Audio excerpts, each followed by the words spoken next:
kí a gbàdúrà. Ọlọ́run ayérayé, ṣe la dúpẹ́ lọ́wọ́ rẹ fún oore ọ̀fẹ́ ńlá tẹ fún wa lọ́jọ́ òní, pàápàá fún àánú àti ìpèsè rẹ lórí wa. A dúpẹ́ nítorí pé ẹ̀ ń gbọ́ tiwa. Bàbá mímọ́ aláàánú jùlọ, gbọ́ ọpẹ́ kó gba ìyìn wa. Àmín.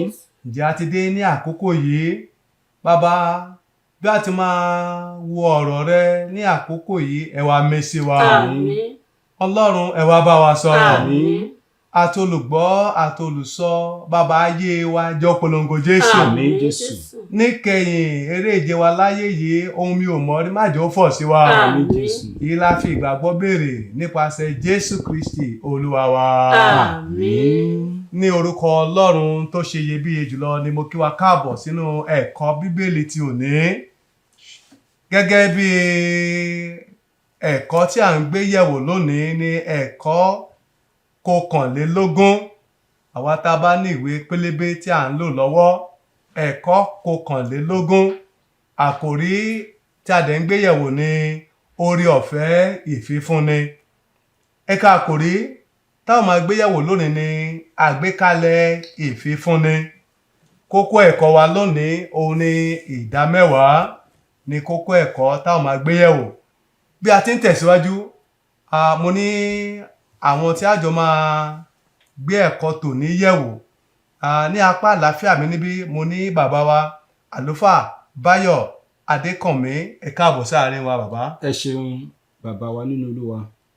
Ṣé àlàáfíà ni ẹ wà àti ilé ìjọsìn Ọlọ́run lónìí? A dúpẹ́ lọ́wọ́ Ọlọ́run, àlàáfíà ni a wà. Ilé ìjọsìn náà sì ń tẹ̀síwájú nípa agbára Ọlọ́run alààyè. A dúpẹ́ lọ́wọ́ Ọlọ́run. Bákan náà mo ní màmá wa Ọpẹ́yẹmí aya Ọ̀nàrìndé nílé agbára lónìí. Màmá, ẹ káàbọ̀ sáàrin wa. Ẹ ṣé olóòtú. Ṣé àlàáfíà ní ilé ìjọsìn wa wà A lónìí? dúpẹ́ àlàáfíà ni. Àwọn ọmọ Ọlọ́run, kókó ẹ̀kọ́ táwọn máa gbé yẹ̀wò òun ni ìdámẹ́wàá. Orúkọ tèmi ni Venerable Adéyẹmí Ògúnbíyì. A ó máa gbé ohun tá a pè ní ìdámẹ́wàá wò lónìí. Bí a ti ń tẹ̀síwájú, ẹ jẹ́ ká lọ sí àwọn ibi kíkà wa lónìí. Ibi méjì níbi kíkà wa lónìí. Àkọ́kọ́, Deuteronomy orí 14 ẹsẹ̀ 22 dé ẹsẹ̀ 29, àti Málákì orí 3 ẹsẹ̀ 6 sí 11. Deuteronomy orí 14 láti ẹsẹ̀ 22 títí dé ẹsẹ̀ 29. Ẹ gbọ́ ọ̀rọ̀ Olúwa. Kí ìwọ kí ó dá májẹ̀mú gbogbo ìbísí irúgbìn rẹ tí ó ń ti oko rẹ wá ní ọdọọdún níwájú Olúwa Ọlọ́run rẹ ní ibi tí òun ò gbé yàn láti fi orúkọ rẹ̀ sí. Ní kí ìwọ kí ó sì máa jẹ ìdámẹ́wàá ọkà rẹ, ti ọtí wáìnì rẹ, àti ti òróró rẹ, àti ti àkọ́bí ọwọ́ ẹran rẹ, àti ti agbo ẹran rẹ, kí ìwọ kí ó lè máa kọ́ láti bẹ̀rù Olúwa Ọlọ́run rẹ nígbà gbogbo. Bí ọ̀nà náà bá sì jìn fún ọ, tí ìwọ kì yóò lè fi lè rú lọ, tàbí bí ibi tí Olúwa Ọlọ́run rẹ yàn láti fi orúkọ rẹ̀ sí bá jìn jù fún ọ, nígbà tí Olúwa Ọlọ́run rẹ bá bùkún ọ, ǹjẹ́ kí ìwọ kí ó yí sí owó, kí ìwọ kí ó sì di owó náà ní ọwọ́ rẹ, kí ìwọ kí ó sì lọ sí ibi náà tí Olúwa Ọlọ́run rẹ yóò yàn. Kí ìwọ kí ó sì ná owó náà sí ohunkóhun tí ọkàn rẹ bá fẹ́, sí akọ màálù tàbí àgùntàn tàbí ọtí wáìnì tàbí ọtí líle kan, tàbí sí ohunkóhun tí ọkàn rẹ kò bá fẹ́, sí ohunkóhun tí ọkàn rẹ bá fẹ́, kí ìwọ kí ó sì máa jẹ níbẹ̀ níwájú Olúwa Ọlọ́run rẹ, kí ìwọ kí ó sì máa yọ̀, ìwọ àti àwọn ará ilé rẹ àti ọmọ Léfì tí ń bẹ nínú ibodè rẹ. Ìwọ kò gbọdọ̀ kọ̀ ọ́ sílẹ̀ nítorí tí kò ní ìpín tàbí ìní pẹ̀lú rẹ. Ní òpin ọdún 3 ni kí ìwọ kí ó mú gbogbo ìdámẹ́wàá ìbísí rẹ wá ní ọdún náà, kí ìwọ kí ó sì gbé e kalẹ̀ nínú ibodè rẹ. Àti ọmọ Léfì tí kò ní ìpín tàbí ìní pẹ̀lú rẹ, àti àlejò àti aláìní baba àti opó tí ń bẹ nínú ibodè rẹ yóò wá, wọn ó sì jẹ, wọn ó sì yó, kí Olúwa Ọlọ́run rẹ kó lè bùkún ọ nínú gbogbo iṣẹ́ rẹ tí ìwọ ń ṣe. Èyí ni ọ̀rọ̀ Olúwa. Ọpẹ́ ni fún Ọlọ́run. Mo ka ọ̀rọ̀ Ọlọ́run láti inú ìwé Málákì orí 3 bẹ̀rẹ̀ kíkà láti ẹsẹ̀ ìkẹfà títí dé ìkejìlá. Nítorí èmi ni Olúwa, èmi kò yí padà. Nítorí náà ni a kò ṣe run ẹ̀yin ọmọ Jákọ́bù. Láti ọjọ́ àwọn bàbá yín wá lé ẹ̀yin tilẹ̀ ti yí padà kúrò ní ìlànà mi, tí ẹ kò sì pa wọ́n mọ́. Ẹ yí padà sí ọ̀dọ̀ mi, èmi ó sì yí padà sí ọ̀dọ̀ yín, lé Olúwa àwọn ọmọ ogun wí. Ṣùgbọ́n ẹ̀yin wí pé, nípa báwo lé àwa ó yí padà? Ènìyàn yóò wá ja Ọlọ́run lí olè. Ṣùgbọ́n ẹ̀yin sá ti jà mí lí olè. Ṣùgbọ́n ẹ̀yin wí pé, nípa báwo ni àwa ó fi jà ọ́ lí olè? Nípa ìdámẹ́wàá àti ọrẹ. Ríré li a ó fi yín rè, nítorí ẹ̀yin ti jà mí lí olè. Àní gbogbo orílẹ̀-èdè yìí, ẹ mú gbogbo ìdámẹ́wàá wá sí ilé ìṣúra, kí oúnjẹ bá lè wà ní ilé mi.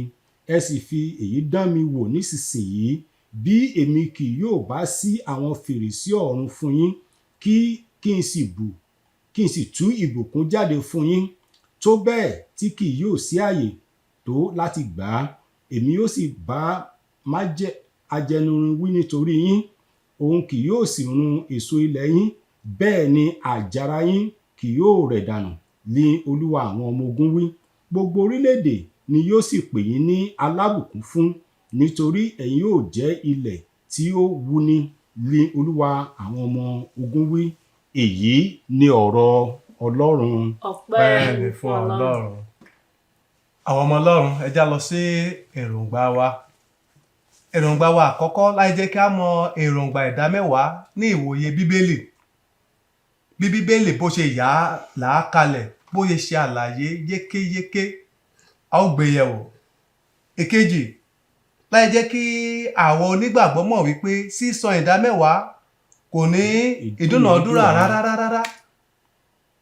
Àṣẹ ni, ohun tí a gbọ́dọ̀ tẹ̀lé ni, nítorí pé kì í ṣe ohun tí ó wù wá tàbí ohun tá a lè yọ kúrò tàbí tá a lè fi kún, ṣùgbọ́n àṣẹ ni tá a gbọ́dọ̀ tẹ̀lé. Ìfáàrà wa, ṣáájú ohun gbogbo tí a bá wo àwọn ibi méjèèjì tí a kà fún wa, Deuteronomy orí 14 ẹsẹ̀ 22 dé 29, a rí pé ó ṣàlàyé fún wa yékéyéké, pàápàá ní sísan ìdámẹ́wàá wa. Abárí ẹsẹ̀ 22 ní kí ìwọ kó dá ìdámẹ́wàá gbogbo ìbísí irúgbìn rẹ tí ń ti oko rẹ wá ní ọdọọdún. Ìyẹn tó ń pé gẹ́gẹ́ bí àgbẹ̀, èyí tí àwọn ọmọ Ísírẹ́lì tí wọ́n yàn láàyò láti máa ṣe, wọ́n gbọ́dọ̀ san ìdámẹ́wàá nínú ohun ọ̀gbìn wọn. Gẹ́gẹ́ bí àgbẹ̀ tí ó jẹ́ ẹlẹ́sìn ẹran, nínú ẹran rẹ̀ ó gbọ́dọ̀ san ìdámẹ́wàá rẹ̀ kó pé yékéyéké.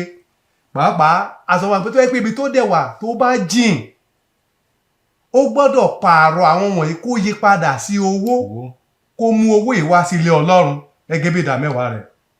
Tó bá dẹ̀ tí wà níbi tó bá tó wá jìn lọ́pọ̀lọpọ̀, Bíbélì sọ fún wa ní ẹsẹ̀ 22 pé ní òpin ọdún 3 ni kó kó gbogbo ìdámẹ́wàá wọ̀nyí, yálà ó ti yí sí padà sí owó ni tàbí gẹ́gẹ́ bí ohun tó ti ṣe gẹ́gẹ́ bí iṣẹ́ rẹ̀, ó gbọ́dọ̀ kó wọn wá sí ilé Ọlọ́run.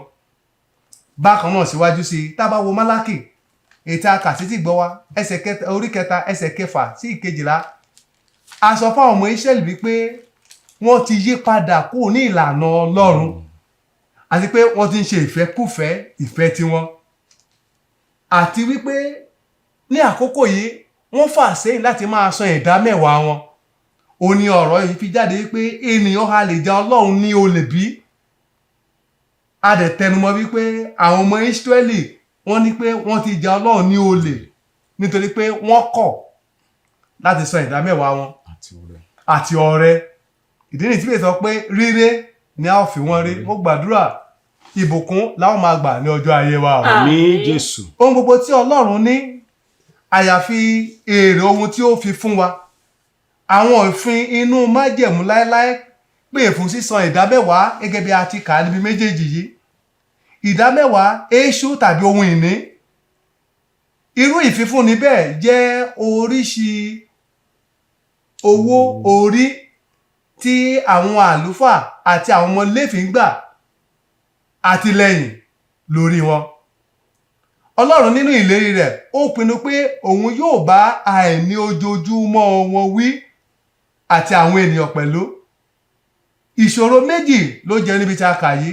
Ìkíní, a rí wípé àwọn ènìyàn Ọlọ́run wọ́n jẹ̀bi ẹ̀ṣẹ̀ ìwọra. Yẹ ló mú káwọn èèyàn kí wọ́n fà sẹ́yìn láti máa san ìdámẹ́wàá wọn. Ìdámẹ́wàá ó wá bẹ̀ sí ṣe ségesège, kò sì sí ìfọkànsìn nínú rẹ̀ mọ́. A rí níbi kejì wípé ní àfikún sísan ìdámẹ́wàá, Bíbélì sọ̀rọ̀ nípa àwọn ọrẹ àtinúwá. Irú ìfífúnni bẹ́ẹ̀ ni a ṣe pẹ̀lú oore ọ̀fẹ́, pẹ̀lú ayọ̀ àti pẹ̀lú bí àpò ènìyàn bá ṣe rí. Tá bá wo Kọ́ríńtì kínní orí 19 ẹsẹ̀ 2 kí ló sọ fún wa? Ní ọjọ́ kìíní ọ̀sẹ̀, kí olúkúlùkù yín fi sínú ìṣúra lọ́dọ̀ rẹ̀ ní apá kan gẹ́gẹ́ bí Ọlọ́run ti ṣe rere fún un, kí ó má sì ṣe ìkójọ nígbà tí mo bá dé. Paul ń sọ fún àwọn ará ìjọ Kọ́ríńtì yìí wípé kì í ṣe ìgbà tán bá dé inú ilé ìjọsìn náà máa wò èwo ní ká filẹ̀, èwo ní ká má filẹ̀. Ó ní kí wọ́n ti ṣe tán ìpèsè tí wọ́n fẹ́ ṣe yìí, ìfífúnni yìí, kí wọ́n ti ṣe tán ní ìbẹ̀rẹ̀ ọ̀sẹ̀ kí wọ́n á mú wá sílé Ọlọ́run. Mo gbà ládùúrà oore ọ̀fẹ́ láti lè fi fúnni láti inú ọkàn wa, Olúwa yóò yọ̀ǹda rẹ̀ fún wa o. Àmín. So nínú ẹ̀kọ́ wa lónìí, a ó rí bí ìdámẹ́wàá ṣe jẹ́ ọ̀kan lára àwọn èròǹgbà ìfífúnni láti inú ìwòye Bíbélì. Ẹ jẹ́ ká lọ sáwọn ìbéèrè wa ní kọ́mọ́kọ́mọ́. Ìbéèrè àkọ́kọ́ lónìí máa taari rẹ̀ sọ́dọ̀ bàbá wa àlùfáà Báyọ̀ Adékànmí wípé láti inú ìwòye tìrẹ bàbá, báwo ni ìdámẹ́wàá bá lọ ṣe yé yín sí? Ẹ ṣé olóòtú. Tí a bá wo ìdámẹ́wàá jẹ́ àṣẹ tí Ọlọ́run pa. Ó jẹ́ àṣẹ tí Ọlọ́run pa fún àwọn ènìyàn, pàápàá jùlọ àwọn ọmọ rẹ̀ láti máa mú wá, nítorí pé Ọlọ́run ló pèsè ohun gbogbo èyí tí èèyàn ní lónìí, òun ló pèsè rẹ̀ fún wa. Nínú ohun gbogbo yìí náà ló dẹ̀ ti sọ fún wa wípé ká máa mú ìdámẹ́wàá rẹ̀ wá nígbà tí a bá kójọ tán, yálà nípa ti owó. Bákan náà, ní ìwòye ti tèmi, a lè sọ wípé ìdámẹ́wàá jẹ́ ọ̀nà tí Ọlọ́run gbé fi ìfẹ́ rẹ̀ hàn sí wa láti rí i pé ohun gbogbo tí a bá dáwọ́lé yóò máa pọ̀ sí. A ó rí ìbùkún Ọlọ́run gbà lórí iṣẹ́ wa, lórí ọmọ gan, lórí ara wa, ìgbé ayé wa á wà ní àlàáfíà. Eléyìí ló fẹ́ mú mi sọ nǹkan yìí nígbà tí màmá tó bí mi, nígbàkúgbà tó bá ti gba owó níbi iṣẹ́ rẹ̀, ohun àkọ́kọ́ tó máa sọ fún mi ni wípé kí n jọ̀wọ́ kí n bóun yọ ìdámẹ́wàá.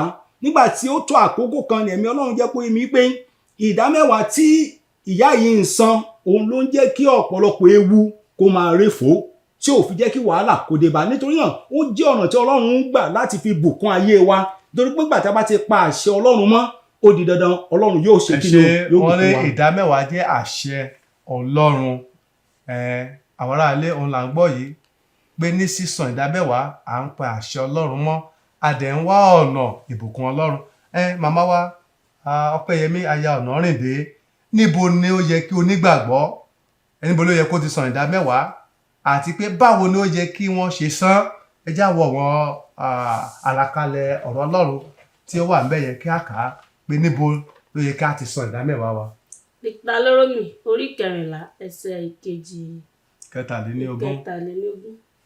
Níwájú Olúwa Ọlọ́run rẹ ni ibi tí òun ti gbé yàn láti fi orúkọ rẹ̀ sí ni kí wọ́n kí ó máa jẹ ìdámẹ́wàá ọkà rẹ àti ti ọtí wáìnì rẹ àti ti òróró rẹ àti ti àkọ́bí ọwọ́ ẹran rẹ àti ti agbo ẹran rẹ, kí wọ́n kí ó máa kọ́ láti bẹ̀rù Olúwa Ọlọ́run rẹ nígbà gbogbo. A rí wípé níbí báyìí wọ́n sọ fún wa wípé níbi tí Olúwa ti yàn tó ti fi orúkọ rẹ̀ sí, tá a ti ń pe orúkọ rẹ̀ láti sọ wípé ibi tá a ti ń jọ́sìn, ibí yìí ló yẹ ká máa san ìdámẹ́wàá wa sí. Níbẹ̀ ni àwọn ọmọ Léfì náà ti ṣe bó ṣe yẹ àti bó ti tọ́. Ẹ má jẹ́ ká rò yí pé lórí mo rí ẹnìkan tó wà nílé ìwòsàn, mo fún ìdámẹ́wàá mi náà ni mo fi tọ́jú ẹ̀. Rárá o, ìyẹn kò ń ṣe ìdámẹ́wàá. bó ṣe yẹ ká máa san ni wípé ìdá kan nínú 10 ni Olúwa ń béèrè lọ́wọ́ wa, kò ń ṣe gbogbo ẹ̀. Nítorí náà oore ọ̀fẹ́ tá a fi máa san, tá a fi jẹ́ olóòótọ́ sí Ọlọ́run fi fún wa lórúkọ Jésù. ẹ ṣe ètò túmọ̀ sí pé ilé Ọlọ́run ló yẹ kí a máa mú ìdá 10 wa lọ, àti pé tá a bá wo Málákì orí 3 ẹsẹ̀ 10 ó fìdí rẹ̀ múlẹ̀, Nehemiah orí 13 àti ẹsẹ̀ 12. ẹ ṣe bàbá wa ní kúkúrú, báwo ni ìpele àwọn ènìyàn wọ̀nyí bá ni wọ́n ṣe lè san ìdá 10 ní tòótọ́? màá bẹ̀ lọ́wọ́ yín bàbá, màá bẹ̀ lọ́wọ́ bàbá wa náà. ẹ já kọ́ wo àwọn ẹni àkọ́kọ́, bá mi sọ ní ṣókíṣókí, àwọn òṣìṣẹ́ ìjọba báwo wọ́n ṣe lè san ìdá 10 wọn? ẹ ṣé bàbá wa nínú Olúwa atọ́kùn. Tí a bá wo ìpele àwọn òṣìṣẹ́ ìjọba gẹ́gẹ́ bí àṣẹ láti ọ̀dọ̀ Ọlọ́run wá, ohun tí wọ́n bá gbà ní ìparí oṣù gẹ́gẹ́ bí owó oṣù wọn tó bá wọlé sínú òṣùwọ̀n wọn, níbẹ̀ ni wọ́n ti gbọ́dọ̀ yọ ohun tá à ń pè ní ìdá 10. ẹ fún wa ní àpẹẹrẹ bàbá. Fún àpẹẹrẹ, tí ènìyàn bá ń gba bí iye owó tó dàbí 30,000 naira, a rí i pé ẹgbẹ̀rún mẹ́ta ló gbọ́dọ̀ jẹ́ ìdá 10. ìyẹn ni pé 30,000 naira ló wọlé sínú òṣùwọ̀n rẹ̀. Nínú èyí tó dẹ̀ wọlé sínú òṣùwọ̀n yìí, òun ló ti gbọ́dọ̀ mú jáde, kì í ṣe lẹ́yìn ìgbà tó bá ná owó kan yálà lórí ọmọ tàbí ó yọ owó iléèwé, ó yọ owó oúnjẹ, owó iná, owó epo, láṣẹ wàá rò wípé ó yẹ kó ń san ìdá 10 ní kété tó bá ti wọlé sínú àpòsùnwọ̀n rẹ̀. ó gbọ́dọ̀ mú ìdá 10 jáde. ìdá 10 yẹn ó gbọ́dọ̀ jáde lórí ohun táwọn olóyìnbó pè ní net income. Bẹ́ẹ̀ ni net income wọn la gbọ́dọ̀ san ìdá 10 wá lé lórí. gẹ́gẹ́ bí òǹtajà, báwo la ti lè san ìdá 10? ẹ ṣe atọ́kùn. gẹ́gẹ́ bí òǹtajà, a gbọ́dọ̀ máa san ìdá 10. mo fẹ́ ṣe àpẹẹrẹ kan. bóyá ní báyìí mo ra kírètì mínírààsì 10, mo rà ní 50,000. mo sì ti lérò wípé ẹyọ kọ̀ọ̀kan máa tà ní ẹgbẹ̀rún 5. mo wá rí ẹnìkan tó dé tó sọ wípé òun fẹ́ bá mi ra ẹyọ kan ní ẹgbẹ̀rún 7. mo wá ta gbogbo kírètì mínírààsì mi yìí, mo tà ní 70,000 tó ń ṣe 70 ẹgbẹ̀rún. mo ti rí i pé nígbà tí mo bá yọ owó tí mo fi rà ń bẹ̀ tó jẹ́ 50 ẹgbẹ̀rún, mo mọ̀ pé 20 ẹgbẹ̀rún ni èrè tèmi. nínú 20 ẹgbẹ̀rún yìí, Ọlọ́run béèrè 2 lọ́wọ́ mi nínú 20 ẹgbẹ̀rún yìí. kò wá yẹ kó ní mí lára nígbà tí mo ti jèrè 20 ẹgbẹ̀rún láti fún Ọlọ́run tó mú mi jèrè ní 2 ń bẹ. ṣé màmá wa Ọlọ́run á ràn wá lọ́wọ́. ní ohun tẹ́ ẹ sọ pé ìdá 10 ẹgbẹ̀rún 2, ẹ jẹ́ n tún béèrè yín náà lọ́wọ́ yín bákan náà, gẹ́gẹ́ bí oníṣòwò ọkùnrin tàbí obìnrin, báwo ni ìpele tó lè gbà san ìdá 10 rẹ̀? ẹ ṣe atọ́kùn. gẹ́gẹ́ bí oníṣòwò, ká sọ wípé mò ń ra kòkó báyìí gẹ́gẹ́ bí ọkùnrin.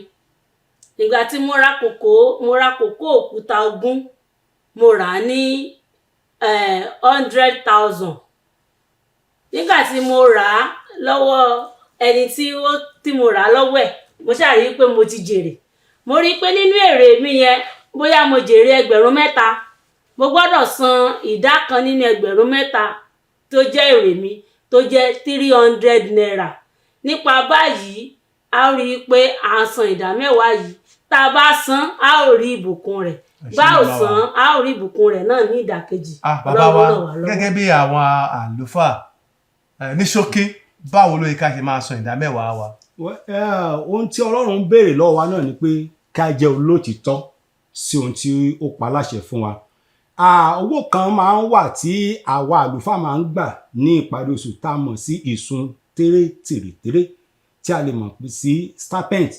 nínú èyí tá a bá ti gbà èyí tó ti tẹ̀ wá lọ́wọ́, inú ẹ̀ náà ló ti tọ́ láti yọ ìdá 10. bákan náà, àwọn owó kan tún máa ń wà tí yálà ọ̀rẹ́ ló fún wa ni tàbí ọmọ ìjọ ni, yálà lọ ṣèbẹ̀wò ni, yálà ọmọ ìjọ wò wípé ó yẹ kó ń ṣètọ́jú olùṣọ́ àgùntàn. ní kété tó bá ti fún wa ní nǹkan wọ̀nyí léyìí tí í ṣe owó, ká gbìyànjú wípé a yọ ìdá 10 ń bẹ̀, kí a sì fi pamọ́ pẹ̀lú èyí tó wà ní èyí tá a ti yọ tẹ́lẹ̀, yálà ti yọ tẹ́lẹ̀ tàbí a ṣẹ̀ṣẹ̀ fẹ́ yọ. nígbà tí a bá sì ń lọ sí ilé ìṣúra gẹ́gẹ́ bí Bíbélì ṣe àgbékalẹ̀ rẹ̀ ká rí pé àṣekínú àmúdání àṣìṣàn níbẹ̀. Bákan náà àwọn akẹ́kọ̀ọ́ tí wọ́n ń ṣiṣẹ́ àdá ọ̀pọ̀ tó wà níléèwé yunifásitì tàbí tó wà ní iléèwé olùkọ́ni àgbà, ọ̀pọ̀ nínú wọn lóde òní ni wọ́n ti ń ṣiṣẹ́ gẹ́gẹ́ bí aṣerunlọ́ṣọ̀ọ́ tàbí àwọn tí a lè pè ní fashion designer. Àwọn iṣẹ́ tá à ń ṣe yìí, èso tó ti di rẹ̀ wá gẹ́gẹ́ bí owó ọ̀yà wa, a gbọ́dọ̀ máa san ìdá 10 nínú rẹ̀. Olúwa ràn wá lọ́wọ́. Ní ẹ lọ sí ìbéèrè tó tẹ̀lé, wọ́n ní